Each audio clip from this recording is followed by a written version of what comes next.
Terrifier 3, a lot of people's most anticipated horror movie of the year. Let's talk about it. I feel like I'm the only one online not kissing this movie's ass, but buckle up, we got a lot to talk about.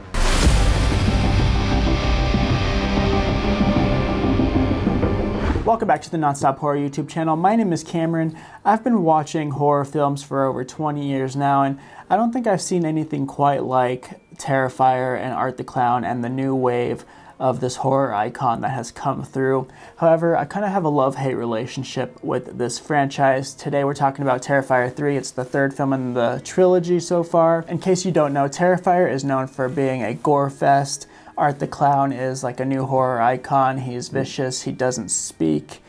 His kills are very just brutal and bloody and gory, and that's what these movies are kind of known for. They're kind of known for being mindless gore. They're not for people with weak stomachs, and yeah, they're just brutal films. That's all I can really say about it. They're slashers. But it's opening weekend for Terrifier 3 in theaters, and you might be thinking of going to see it this weekend or sometime in October, and I just want to give you my genuine thoughts on the movie that might sway you one way or the other, just so you know what to expect when going into it. And of course, at the end of the review, I'll be giving it a rating on a number system out of 10. Before we get too far into it, if you like talking about horror all year long, make sure to subscribe to the channel because the spookiness does not end when October ends around here. We celebrate the genre all year long, and I'd love to have you with us. So for this review, I'm going to keep it generally spoiler-free for Terrifier 3, but I will be talking about aspects of Terrifier 1 and 2.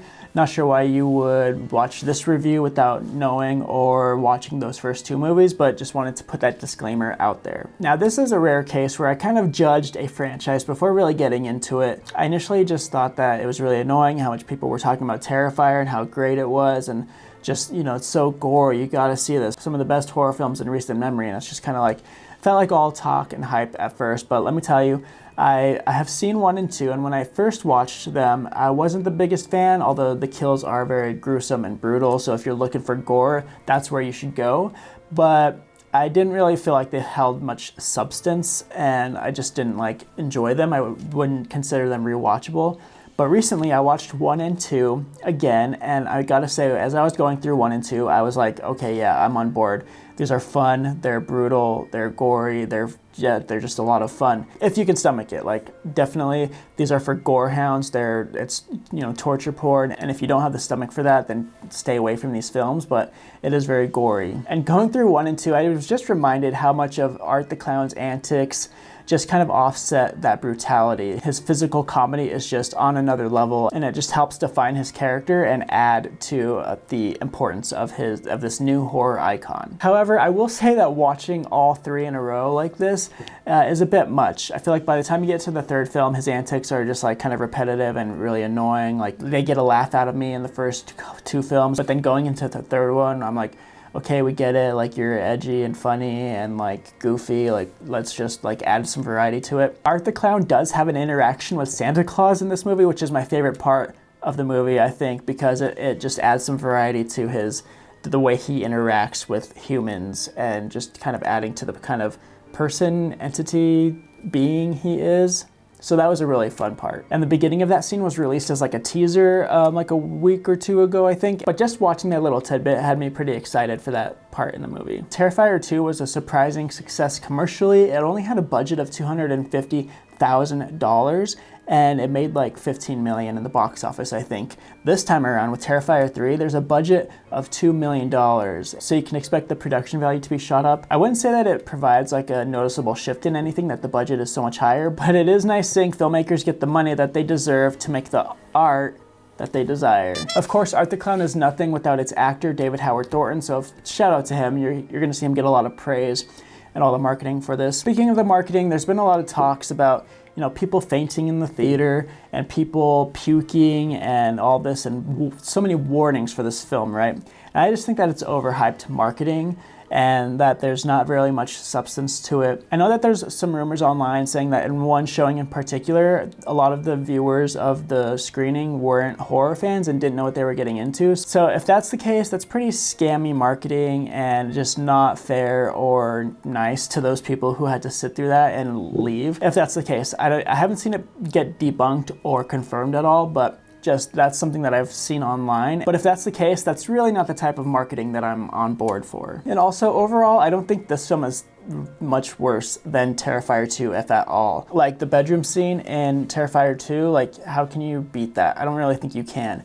They tried to in Terrifier 3. Again, there's a lot of talk online about the shower scene, and without getting too spoilery, I just think that the shower scene in 3 was a mashup of the best kills from 1 and 2. I'm not going to say what kills those were, but it just felt like we had seen it already, and it just felt like a derivative of that, and so it didn't feel very original or creative. But yeah, going back to the fact that I watched 1 and 2 before 3, going into the theater, I was stoked. I was like, I have a newfound love for this franchise, but I just found myself kind of bored for the first like 30 minutes of the third one. The opening scene really sets the stage for where they're going in this one, where, you know, no one is safe. Of course, in the second one, like so many people close to Sienna, our final girl, were already like decimated and brutalized, but in the third one they go even further, just kind of saying that the victims are a lot younger. But that is kind of where I draw the line these days of like what makes me uncomfortable in a horror film, or what don't I want to see. And I feel like for me personally, it's like kiddos. Like I don't want to see that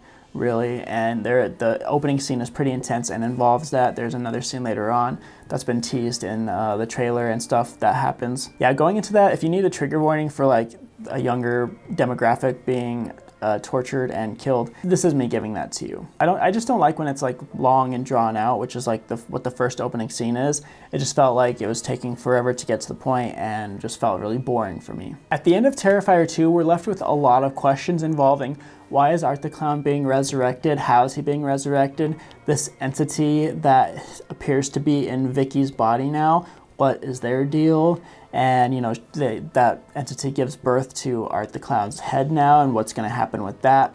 And it's just kind of like, what's the point of all this? Why is Art going after Sienna? I've got to say that, again, without spoiling too much, I feel like we leave Terrifier 3 with even more questions than answers. And I just feel like if it takes you, if you've done 3 movies already and you haven't gotten to the point, then like I'm out. I'm not that excited. You know, Terrifier 4 was announced. Damien Leone said that it's in production now. And I'm just not sure how I feel about that, because we've had 3 films here and I feel like there's no point plot-wise. And so like, why are we going to a 4th one? And the argument could be made that this is just mindless gore. Like, what are you complaining about? Just sit down, watch it, and shut up.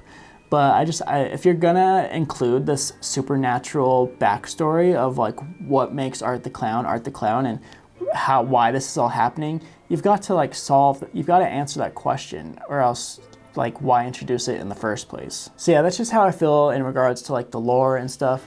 And you know, there's the question about Sienna's dad and this sword that he apparently left her, and you know, how did he know Art the Clown, or like he had to know something about Art the Clown because he was drawing him, and yeah, left her the sword.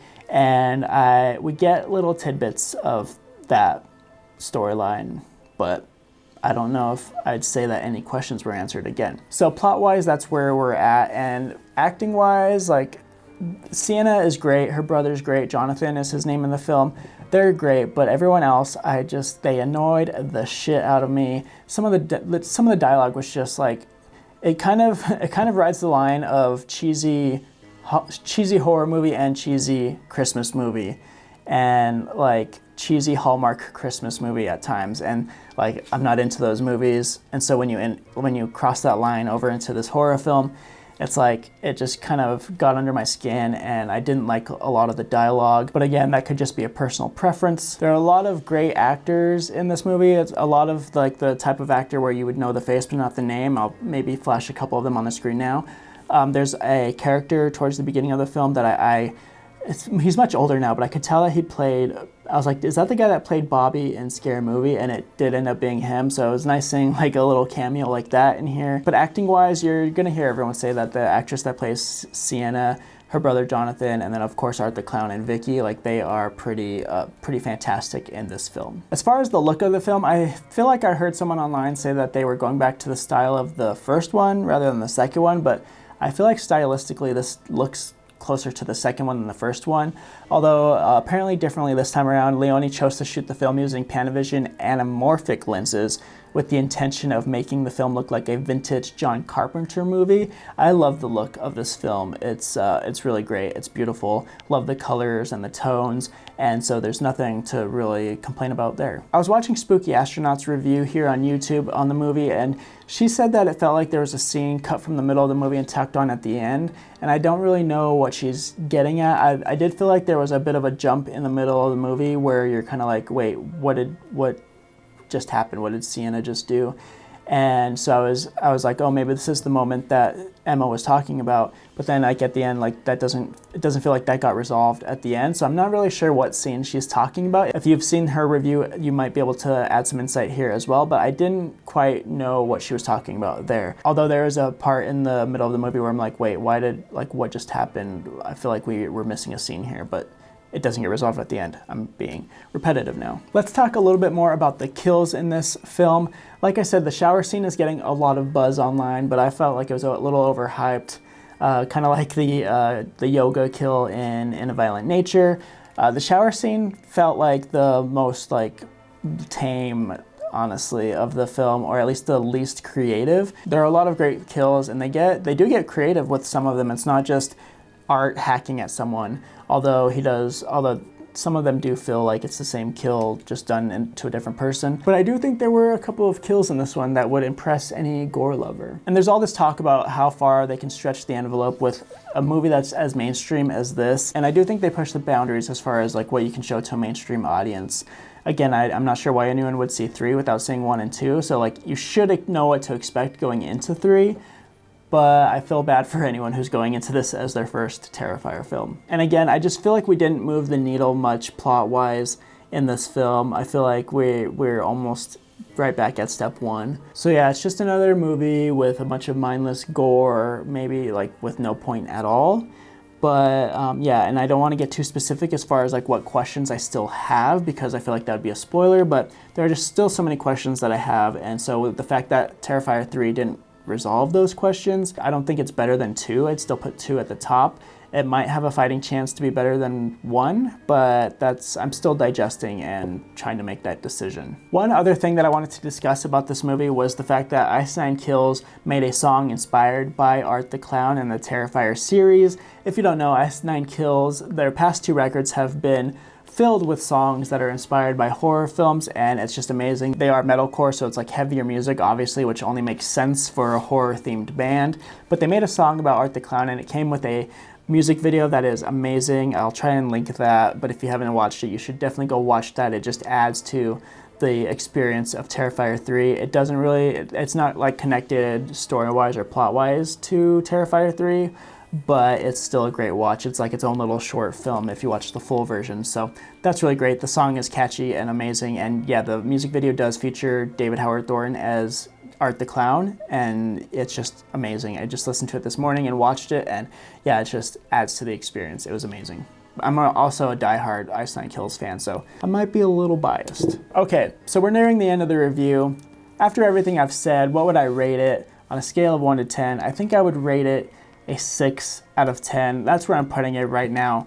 I'd probably put Terrifier 2 at like a 7.5 and maybe Terrifier 1 at like a 6 or a 6.5. Like I said, Terrifier and Terrifier 3 are kind of neck and neck with each other, but Terrifier 2 is clearly better film in my opinion. So yeah, 6 out of 10 for Terrifier 3. I do still think it is a must watch, especially if you love gory slashers. Go watch this in the theater. You might get a fun crowd to watch it with. My theater was packed.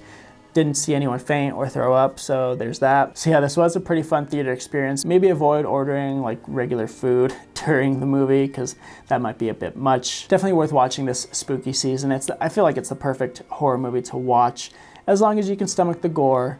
But it's October. I'm glad they released it in October, not in December, because this was the right time to release it, and it was a fun watch. But like I alluded to earlier in the film, I just feel like everyone's kissing this movie's ass, and it's interesting because a lot of it is people who saw it at Fantastic Fest, and like the whole cast and crew, and Damien Leone was there, and it's like, you're not gonna really like shit. I feel like that stops people from being truly honest with their reviews, because like obviously you're not gonna shit on the film in front of these people who made the film, which I think is a courteous thing to do. But if it hadn't released at Fantastic Fest and had only been in theaters, it might be a different reaction from a lot of people, I think. But we'll see how this one sits with everyone and see how opening weekend goes. I bet it's going to crush it at the box office just because of all the hype behind it.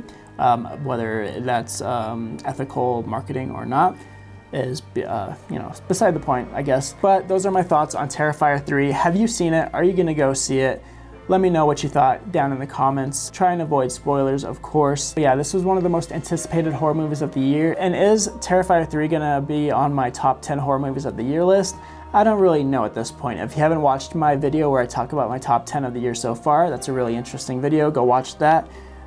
Strange Darling, I've watched since making that video, and I think Strange Darling is gonna knock someone off of that list, but Terrifier 3 has yet to be seen. I'm not sure if it will yet or not. Make sure you're subscribed so that you can see my list at the end of the year and see if our lists match up. Again, thank you for stopping by the channel. I love talking about horror with all you guys. And like I said, this doesn't stop at the end of October, although I do have a few more videos coming out in October, of course, because this is the best month of the year, but it doesn't stop there. We talk about horror all year long here on the Nonstop Horror YouTube channel, so make sure you stick around and remember to embrace the fear all year long.